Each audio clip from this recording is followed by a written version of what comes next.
Voici Londres. Voici une nouvelle de très grande importance. Voici notre quart d'heure français de l'après-midi. Bienvenue dans cette nouvelle vidéo, le vrai du faux. Donc dans la vidéo précédente, nous avons laissé Hitler à Munich avec ses peintures et ses brasseries, et nous allons reprendre là. Depuis le début de son arrivée à Munich, le 25 mai 1913, Hitler loge chez le couple Popp et ses deux enfants, au 34 Schlesmerstraße. Monsieur Popp est tailleur, dont la boutique occupe le rez-de-chaussée, et la famille le premier et le deuxième étage. Hitler et d'autres locataires utilisent le troisième étage, comme vous pouvez voir sur la photo. Un des locataires est un ami d'Hitler, Rudolf Osler. Il se fait appeler Rudi et Hitler se fait appeler Adi. Donc c'est Rudi et Adi. Ils sont arrivés ensemble de Vienne, et à Vienne, ils venaient de la même maison de célibataires. Donc j'avais oublié de préciser, pour les adeptes de la théorie du complot, cette maison des célibataires est financée par des dons caricatifs, dont la famille Rothschild. Et la plupart des résidents sont également juifs. Donc en fait, cette maison d'hommes célibataires, ce n'est pas juste des hommes en marge de la société, hein, c'est vraiment des peintres, des philosophes, des poètes, des écrivains. Donc c'est tous les gens qui ont un métier mais qui ne peuvent pas vivre pleinement de leur travail. Et justement, donc peuvent aller dans ces maisons de célibataires dont le coût des chambres est un peu moins cher. Mais il y a également des gens avec des professions. Donc Rudolf Osler rencontra justement Hitler dans l'atelier de ce logement, donc, dans un groupe qui se faisait appeler les intellectuels. Donc comme je disais, c'est un groupe qui est composé de philosophes, écrivains, peintres, où Hitler justement avait sa place attitrée. En fait, dès qu'une nouvelle personne arrivait dans le groupe et qu'elle voulait s'asseoir à la place d'Hitler, on lui disait ne t'assois pas là, c'est la place de Monsieur Hitler. Un certain Karl Honich, membre du groupe, dira de Hitler: une personne sympathique et charmante, qui s'intéressait au sort de chaque compagnon. Hitler n'était pas une personne moyenne comme nous, et malgré ses 24 ans, mentalement, il était supérieur à nous tous. Personne ne s'est permis de prendre des libertés avec Hitler, mais Hitler n'était ni fier ni arrogant. Au contraire, il était bon et serviable. Hitler discutait souvent avec un diplômé d'université technique et un diplômé d'études supérieures. Il prenait un crayon et un papier et prenait des notes. Il y avait également des ouvriers et des artisans, dont Hitler avait hâte de découvrir leur domaine professionnel. Il était également très proche d'un juif de Moravie, le fonctionnaire Rudolf Redlich. Donc c'est un autre Rudolf, il y a beaucoup de Rudolf dans ses amis. Donc comme je vous disais, un théoricien qui pense que Hitler venait de la famille de Rothschild, ces théories, comme je dis, qui viennent déjà des années 30 et qui sont justement agrémentées par tous ces faits. Donc, on pense que sa grand-mère était servante dans la famille Rothschild. On pense que quand il était à Vienne, il avait rencontré deux de ses cousins. Et justement, il loge dans un logement dont les Rothschild font des dons. Donc il n'y a pas de fumée sans feu. Donc tous les théoriciens qui se sont penchés sur cette idée, c'est pas sorti de leur tête. Comme par exemple, je vais faire une série de vidéos sur les camps de concentration. Et vous allez voir que les révisionnistes, si c'est sorti de leur tête, c'est pas venu comme ça. Pour faire le buzz, c'est qu'ils ont eu matière à discuter, qui ont fait que d'un coup ils se sont dit, ben mince, en fait, peut-être que les victorieux nous ont pondu des choses qui sont pas très correctes. Et nous allons y revenir dans notre vidéo. Donc revenons dans notre logement de Munich. Donc Hitler vit seul. Il était en colocation avec Rudolf Osler, donc alias Rudi. Mais comme Hitler vit très tard la nuit et se lève très tard, Rudolf Osler déménage dans le logement d'à côté. Donc il préfère devenir son voisin, parce que justement la lumière la nuit ça le dérangeait, ça l'empêchait de dormir. Et Hitler lui dormant le matin, le Rudi en question, il s'empêchait un peu de circuler librement dans le petit logement, pour pas réveiller son compagnon Adi qui dormait.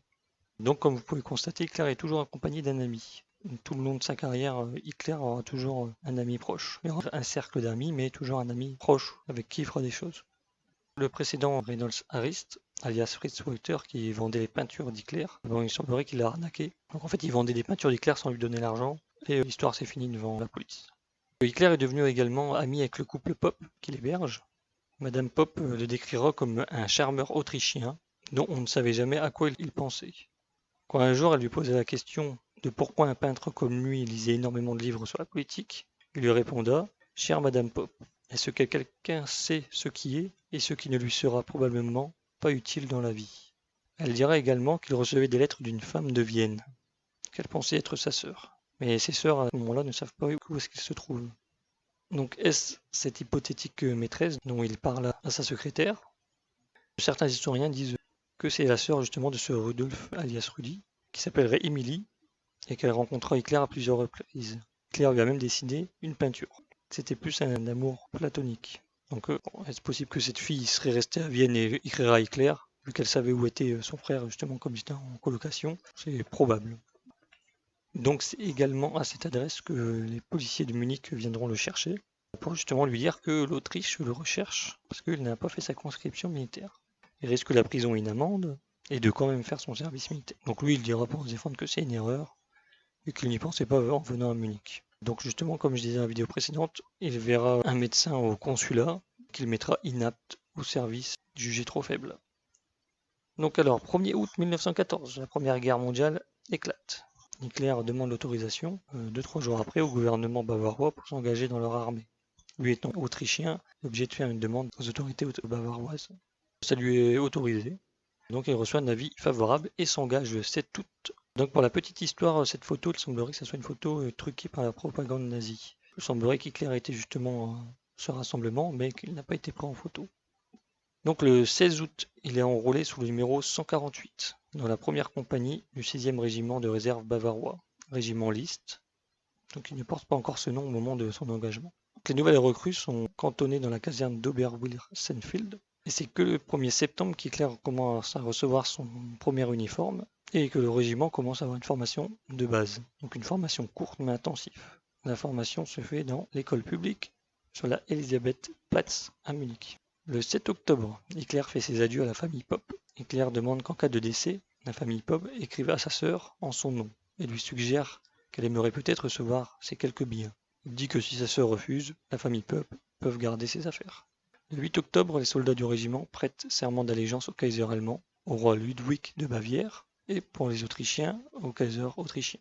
Ernst Mitz, qui est à gauche sur la photo, qui sera le grand compagnon de guerre d'Hitler, dira: le jour de la sermentation, il y avait une double ration de porc rôti et de la salade de pommes de terre. Hitler m'a dit à plusieurs reprises que la journée de fête restait particulièrement agréable dans sa mémoire, car il avait toujours faim. Pendant la guerre, il était connu pour avoir toujours faim.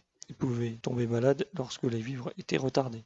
Pour la petite anecdote, ses compagnons de combat, il l'appelait le camarade lassé, ou le soldat lassé, pour dire à quel point il était fin. Du 9 au 11 octobre, le régiment effectue une marche de 112 km, avec le pactage complet, pour une séance de tir à Lechfeld. La première journée, les 11 heures de marche s'effectueront sous la pluie. Hitler, dans une lettre à la famille Popp, dira: pour la nuit, j'ai été placé dans une étable, trempé de part en part. Il n'y avait aucune possibilité de dormir. Deuxième journée, marche de 13 heures, sous un climat très froid. Bivouac pour la nuit à l'air libre. Arrivé à Lechfeld, dont l'après-midi du troisième jour. Un officier dira plus tard: nous nous souvenons toujours avec reconnaissance de l'accueil chaleureux de la population. Ils nous ont ramenés chez eux, où la nourriture nous attendait prête sur les fourneaux. Donc bon, c'est un peu comme chez les Français, que tout le monde est content de partir à la guerre. Donc la propagande des deux côtés a bien fait son travail. Donc le 21 octobre, le 16e régiment est envoyé en train sur le front ouest. Donc il faut vous dire, du 11 au 21, c'est que des marches. On fait des marches et du tir. Donc comme vous pouvez voir, ils ont commencé leur formation basique le 1er septembre, ils sont déjà envoyés au front le 21 octobre. Donc on peut dire qu'ils ont un peu moins de 2 mois de formation derrière eux. Le régiment de List est un régiment de réserve, ils partent pour le front, ils sont vraiment mal équipés. Ils n'ont pas de casque, ils ont des casquettes avec des espèces de toiles dessus, donc comme vous pouvez voir sur les photos. Et il semblerait que leurs armes sont de tout calibre.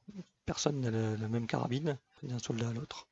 Rien d'exceptionnel parce que l'armée française, pareil, quand elle part en campagne en 14, les malheureux ils n'ont pas de casque et les armes aussi sont un peu rudimentaires. Donc le 23 octobre, le 16e régiment entre dans la banlieue de Lille. Hitler dira: à droite à gauche, de misérables habitations d'ouvriers, noircies de fumée. Les trottoirs étaient mauvais et sales. Il n'y avait aucun signe de l'habitant. Les rues étaient jonchées de fusils, de charrettes à munitions. Nous avons finalement atteint la citadelle et cette partie de Lille était un peu mieux. Donc le régiment d'Hitler restera à Lille 4 jours. Donc en fait, il semblerait que comme la gare était un peu détruite et encombrée de troupes, eux ils ont été lâchés dans les banlieues et sont rejoints à pied à la citadelle de Lille. Donc le père Norbert, qui est aumônier au 16e régiment, dira: Lille, et en particulier la gare centrale, était d'un spectacle terrible. Toute la gare était en ruine.